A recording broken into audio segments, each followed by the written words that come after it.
আমরা বাঙালি বস, যে পুজোর জন্য 365 দিন অপেক্ষা করে বসে থাকি, তো পুজোর ফিলটা আসলে কতটা খুশি হয় তা প্রতিটা বাঙালি জানি। কি তোমরাও সহমত? তো দেখো, কথা বলতে বলতে আমি কত শাপলা তুলে ফেলেছি। তো দেখো, সব ভেড়ির পাড়িতেই নেট দিয়ে দেওয়া হয়েছে যাতে ভেড়ির পাড় ডুবে গিয়ে বাইরে মাছ বেরিয়ে না আসে। তো জল আসলে যেমন আনন্দ হয়, তেমনি কিন্তু অনেকের টেনশনও থাকে যে তাদের ভেড়ি ডুবে যাবে, সব মাছ বেরিয়ে যাবে, অনেক টাকার ব্যাপার। তো আমরা এখানটা এসে রেস্ট নিচ্ছিলাম, যেহেতু অনেকক্ষণ আমরা নৌকো চালিয়েছি আর কষ্ট হয়ে গেছে। আর এখানটায় দেখো জলগুলো কি সুন্দর, আর আমি এখানটায় শাপলাগুলো গুছিয়ে রেখেছি। দেখো কত শাপলা তুলেছি। এখন আমরা বাড়ি যাচ্ছি।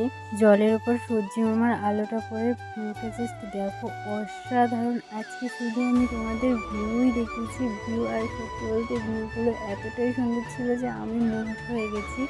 আমি এখন বাড়ি যাচ্ছি। দেখো সামনে দেখো কচুরি পানায় পুরো ভরে গেছে, আর এই কচুরি পানা যখন ফুল ফুটবে তখন দেখতে এত সুন্দর লাগবে, ভীষণ সুন্দর লাগবে। তোমাদের সাথে পরে শেয়ার করবো। তো আজকের জন্য এতটুকুই। ভিডিওটি ভালো লাগলে লাইক, কমেন্ট, শেয়ার, সাবস্ক্রাইব করে দিও। টাটা।